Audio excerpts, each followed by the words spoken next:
కేటీఆర్కి సంబంధించినటువంటి జాయినింగ్ ప్రోగ్రాంలో ఉన్నాం. తర్వాత ఇక్కడ పూర్తిగా కాంగ్రెస్ పార్టీ నుండి అధికార పక్షం నుండి ప్రతిపక్షంలోకి రావడం కొత్తగా తెలంగాణ రాష్ట్రంలో జరుగుతూ ఉన్నది. ఇటీవల జీవన్ రెడ్డికి సంబంధించినటువంటి చేరిక కూడా 20 తారీఖు ఉండబోతుందంటూ కూడా బయట సంచలనమైనటువంటి వార్తలు వస్తూ ఉంటే పీర్జాదిగూడకు సంబంధించినటువంటి 4 కార్పొరేటర్లు ఇక్కడ కాంగ్రెస్ను వీడి బీఆర్ఎస్లోకి వస్తున్నటువంటి పరిస్థితి. మనతో పాటు మేకల కావ్య గారు జవహర్ నగర్ మున్సిపల్ సంబంధించినటువంటి మాజీ మేయర్ ఉన్నారు. అంటే అలా ఎలా చూడొచ్చు అక్క, అంటే అధికార పక్షంలోకి ఎవరైనా ప్రతిపక్షం నాయకులు కానీ వేరే పార్టీకి సంబంధించినటువంటి నాయకులు పోతూ ఉంటారు. అలాంటిది మీరు సడన్గా బీఆర్ఎస్ పార్టీ అంటే ఏం చూపిస్తూ ఉన్నది? అంటే ఏమన్నా ఆశ చూపించే ప్రయత్నం చేసి పార్టీలకు లాగే ప్రయత్నం చేస్తున్నారు, లేకపోతే అధికార పార్టీ నచ్చక ప్రతిపక్షంలోకి వస్తున్నారా? ఒకటి చెప్పాలి అంటే ఆల్రెడీ బీఆర్ఎస్ గవర్నమెంట్ చేసిన అభివృద్ధి ప్రతి ఒక్కరు కూడా చూసారు. సో వాళ్ళని ఏం లాలూచి చేసి లాక్కొచ్చే అవసరం కూడా లేదు. కాంగ్రెస్ చేసే అరాచకాలు కూడా పబ్లిక్ చూస్తున్నారు. ప్రతి ఒక్కరు చూసుకున్నట్లయితే ఎలా అయితే కాంగ్రెస్ పార్టీ 420 హామీలు ఇచ్చిందో పబ్లిక్ ని కూడా అలాగే మొత్తం 420 అంటే మీకు అర్థమవుతుంది. ఒక గుంపు మేస్త్రి పాలన ఏ విధంగా ఉంటుందో మనం తెలంగాణలో చూస్తున్నాం. ఇవాళ చూసుకున్నట్లయితే బీఆర్ఎస్ చేసిన అభివృద్ధి కాంగ్రెస్ కంటే 100 రెట్లు ఎక్కువ ఉంది. సో అది గమనించి వాస్తవానికి ఏదైతే అధికార పార్టీ ఉందో మా కార్పొరేటర్లని కానీ మా కోఆప్షన్ మెంబర్స్ని చాలా మందిని కూడా ఏం చేశారంటే ఏదో రకంగా హైడ్రా పేరుతోటి కూల్ చేయడమో, అనుమతి లేదని ఏదో విధంగా వాళ్ళని లాక్కొని వచ్చి కండువా కప్పారు కాంగ్రెస్లో. కానీ ఇవాళ మొత్తం తెలంగాణ మొత్తం కూడా బీఆర్ఎస్ పార్టీ వైపే ఉంది. కాబట్టి అదే ధైర్యంతో మళ్ళీ ఈ పార్టీలోకి తిరిగి రావడం జరుగుతుంది. అంటే ఎందుకంటే గతంలో మీ పార్టీలో ఉండి బయటికి వెళ్ళినటువంటి నాయకులు కొంతమంది మళ్ళీ గర్వాపాసి అవుతా ఉన్నారు. ఇప్పుడు జీవన్ రెడ్డి లాంటి నాయకుడు బీఆర్ఎస్లోకి వస్తా అంటే ఇక్కడ పూర్తి స్థాయిలో ఒక దుర్మార్గుడు కేసీఆర్ అంటూ కూడా నిన్న రేవంత్ రెడ్డి మాట్లాడాడు. అంటే దుర్మార్గుని చేతిలోకి ఒక నాయకుడు పోతా ఉన్నాడు, ఎవడు ఏం చేయలేము దాని విషయం. అంటే ఎలా చూడొచ్చు ఈ విషయాన్ని? ప్రతి ఒక్కరికి తెలంగాణ ప్రజలందరికీ కూడా తెలుసు ఏం జరుగుతుంది అనేది తెలంగాణలో. ఇవాళ హైడ్రా అయితే ఏంటి, మహిళలకి ప్రతి ఒక్కరికి ఇంటికి 2500, ఒక అత్త ఉంటే అత్త, కోడలు ఉంటే కోడలికి రైతు బంధు, రైతు బీమా, ఎన్నో హామీలు ఇచ్చిండు. అవన్నీ హామీలు ఎక్కడ పోయినాయి? ఎవరికేమి ఇచ్చిండు? ఎక్కడ చూడు హైడ్రా పేరుతోటి డ్రామా చేసుకుంటూ కూలగొడుతున్నాడు. వాస్తవానికి మొన్న చూసుకున్నట్లయితే అపార్ట్మెంట్లో అక్కడ మనుషులు ఉన్నారు, ఇంత కనీస అనేది ఏదైనా ఉండాలి మనుషుల పైన, అలాంటిది ఏది లేకుండా కూడా కూలగొట్టడం అది చాలా బదకరం. ప్రతి ఒక్కరు కూడా అబ్జర్వ్ చేసిన రైతులు ఎక్కడ చూసినా కూడా ఆత్మహత్యలు చేసుకోవడం జరుగుతుంది. ఇంకా అవన్నీ చూసినాక అందరికి ఏమనిపిస్తుంది అంటే మా దేవుడు కేసీఆర్ ఎక్కడుంటే మేము అక్కడ ఉంటాం అనే ఉద్దేశంతో ఇవాళ బీఆర్ఎస్ పార్టీకి రావడం జరుగుతుంది. అంటే ఇప్పుడు కేసీఆర్ పై పొద్దుగాల లేసి ఏ సభ పెట్టినా ఏం పెట్టినా కూడా రేవంత్ రెడ్డి మాట్లాడుతూ ఉన్నాడు. జీవన్ రెడ్డికి రాకకు సంబంధించినటువంటి విషయంలో కూడా అదే మాట్లాడుతూ ఉన్నాడు. అంటే రేవంత్ రెడ్డి గారు కేసీఆర్ పై పదే మాట్లాడడానికి కారణం ఏమై ఉండదు? ఇవాళ వాస్తవానికి అన్న మీ పేరేంటో నాకు తెలీదు. ఇవాళ ఇప్పుడు నువ్వు హైలైట్ కావాలంటే ఏం చేయాలా? ఒక పెద్ద మనిషిని టార్గెట్ చేస్తేనే ఆ పలానా మనిషి ఈ పెద్ద మనిషిని టార్గెట్ చేస్తున్నాడు, అగో ఈయన టార్గెట్ చేస్తున్నాడు అనే ఉద్దేశం. రేవంత్ రెడ్డి ఎవ్వరికి కూడా తెలియదు, ఆయన ఒక సీఎం అనే విషయం కూడా తెలియదు. ఎక్కడో ఎన్నోసార్లు మన సెలబ్రిటీస్ కూడా ఆయన పేరు మర్చిపోవడం జరిగింది. ఇప్పుడు ఆయన గుర్తు తెచ్చుకోవాలంటే ఎలా? ఒక పెద్ద మనిషిని టార్గెట్ చేయాలి. ఎంతసేపు నువ్వు చేసే అభివృద్ధి ఏంటో చెప్పట్లేదు. ఎంతసేపు చూడు కేసీఆర్ దొంగ, కేసీఆర్ ఇది అది అని ఎంతసేపు కేసీఆర్ని తిడుతున్నావు, కానీ నువ్వు చేసే అభివృద్ధి ఏంటనేది పబ్లిక్కి తెలియజేస్తలేవు. నేను ఎలా అయినా హైలైట్ కావాలి, రేవంత్ రెడ్డి అనేవాడు అందరికీ కూడా గుర్తుండాలి. అందరికీ ఏం తెలుసు? ఆయన ఒక గుంపు మేస్త్రి అనే మాత్రమే తెలుసు. ఇవాళ నేను ఒక సీఎం అని తెలవాలంటే ఏంటి? కేసీఆర్ని తిట్టాలి. అది తప్ప ఆయన చేసే చారణ పని కూడా లేదు. అంటే ఫైనల్గా నిన్న పోలీస్ పంజగుట్ట పిఎస్ ముందల మంగ్లీ సింగర్ ఎవరైతే ఉన్నారో 2023 ఎలక్షన్ కోసం నాకు కోట్ల రూపాయలు ఇస్తా అన్న బీఆర్ఎస్ పార్టీ నన్ను ప్రచారానికి రమ్మన్నా కూడా నేను పోలేదండి. నిజానికి బీఆర్ఎస్ పార్టీకి సింగర్ మంగ్లీ అవసరం ఉందా? అంత 100 కోట్ల రూపాయలు ఇచ్చి పిలిచే అవసరం బీఆర్ఎస్ పార్టీకి ఎందుకు ఉంది అనుకుంటున్నాను? మరి ఇన్ని రోజులు ఇవ్వని స్టేట్మెంట్ మంగ్లీ నిన్న ఎందుకు ఇస్తుంది? నిన్న ఇచ్చే అవసరం ఏముంది? ఇవ్వాలి అనుకున్నామైతే ఏ రోజైతే మేము 100 కోట్లు ఆఫర్ ఇచ్చామో ఆ రోజే వచ్చి నేను 100 కోట్లు రిజెక్ట్ చేసినా, నేను ఇగో ప్రచారంకి వస్తా అని చెప్పొచ్చు కదా, నేను ప్రచారంకి రావద్దు అని చెప్పొచ్చు కదా.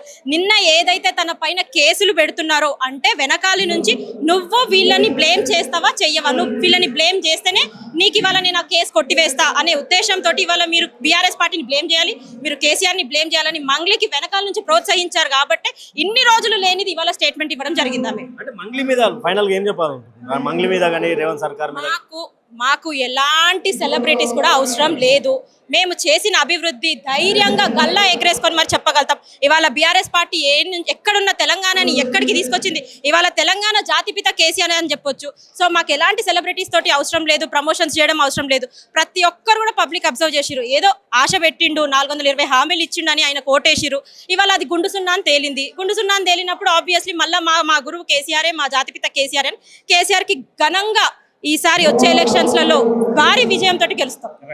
రైట్, మనతో పాటు జవహర్ నగర్కి సంబంధించినటువంటి కార్పొరేటర్ సంగీత రాజశేఖర్ గారు ఉన్నారు.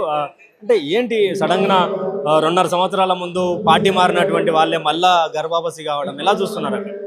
వాళ్ళు ఏదో రేవంత్ రెడ్డి ముఖ్యమంత్రి అయిపోయిన తర్వాత ఏదో కాంగ్రెస్ ఏదో అద్భుతం చేస్తుందని అనుకున్నారో ఏమో తెలియదు, కానీ అల్టిమేట్ గా వాళ్ళది కూడా అయితే ఫెయిలియర్ ఏంటి అని అంటే, ఊర్లో ఏదంటే జనాలు రైతులు మోసపోయి కాంగ్రెస్ పార్టీని గెలిపించారు. వీళ్ళు కూడా ఏదో జరుగుతుందేమో అని అధికార పార్టీలో ఏమైనా ఉంటే డెవలప్మెంట్ జరుగుతుందన్న ఆశతో పోయినరు, కానీ 2.5 సంవత్సరాల నుంచి మాత్రము వాళ్ళు ఎన్నడూ చూడని, అంటే గతంలో 10 ఇయర్స్ బీఆర్ఎస్ గవర్నమెంట్లో ఎంత డెవలప్మెంట్ ఉంది దానికి కంప్లీట్గా వ్యతిరేకంగా జరిగింది. ఒకప్పుడు ఉన్న కాంగ్రెస్ చూపిస్తాననేసి రేవంత్ రెడ్డి గారు ఆయన మేనిఫెస్టోలో చెప్పారు, కానీ మేము చిన్నగా ఉన్నప్పుడు చూసినప్పుడు ఏమాత్రం డెవలప్మెంట్ లేని కాంగ్రెస్ని చూసాము. ఇప్పుడు అదే స్థితికి వచ్చేవారికి మా పార్టీ నుంచి వెళ్ళిపోయిన వాళ్ళు మళ్ళీ ఘర్వాప్సీ అనేసి, ఘర్వాప్సీ ఫర్ ఎవర్ అన్నట్టుగా ఉంది ఇప్పుడు. ఎందుకంటే వాళ్ళకు ఉన్న అపనమ్మకం, ప్రజలు వాళ్ళని వెళ్ళిన తర్వాత విపరీతంగా తిట్టిపారేసడం మేమే చూసాము. ఎందుకంటే మా తోటి కార్పొరేటర్లు కొంతమంది మా పార్టీని వీడి కాంగ్రెస్లోకి వెళ్ళడం జరిగింది. వెళ్ళిన తర్వాత పబ్లిక్ మాత్రం ఎవరు వాళ్ళతో పాటు వెళ్ళలేదు.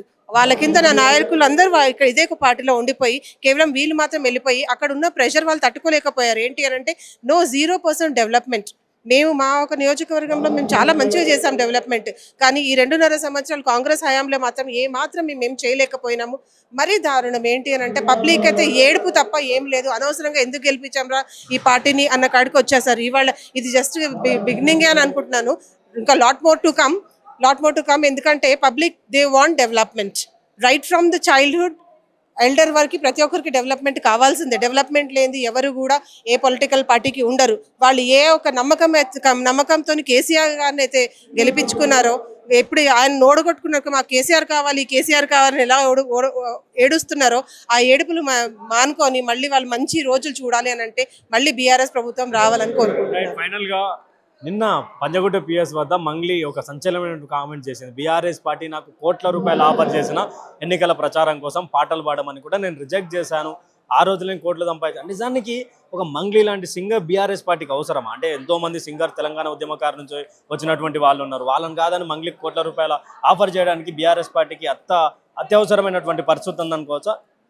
మంగ్లీకి బీఆర్ఎస్ పార్టీ ఆఫర్ చేయడం కాదు, షీఈ్ అ ఆర్టిస్ట్. ఆమె ఆర్టిస్ట్, ఆమెకి ఎన్నో ఆఫర్స్ వస్తూ ఉంటుంది. ఆమె ఆర్ట్ పరంగా మాట్లాడింది కానీ పార్టీ పరంగా కాదు. కానీ ఏంటి అని అంటే, ఆమె ఒక మంచి సింగర్, డెవలప్ అవుతుంది, బాగా డెవలప్ అయింది, ఇంకా కూడా డెవలప్ అయ్యే స్కోప్స్ ఉన్నాయి. అలాంటి సింగర్స్ చాలా మంది ఉన్నారు, చాలా మంది ఆర్టిస్ట్ ఉన్నారు. సో ఆమెకే ఆఫర్, ఆమెనే వస్తే బీఆర్ఎస్ కాదు.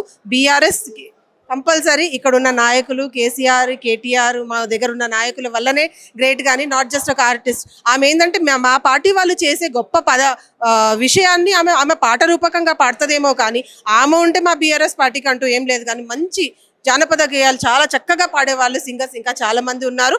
Of course if she also comes she will be an added asset, అంతే. Thank you. ఇది ఇప్పటివరకు మనతో పాటు జవహర్ నగర్ కార్పొరేటర్ రాజశేఖర్ గారు మాట్లాడినటువంటి విషయం అయితే. కెమెరామెన్ నాయక్తో ఉదయ్ కిరణ్, హైదరాబాద్.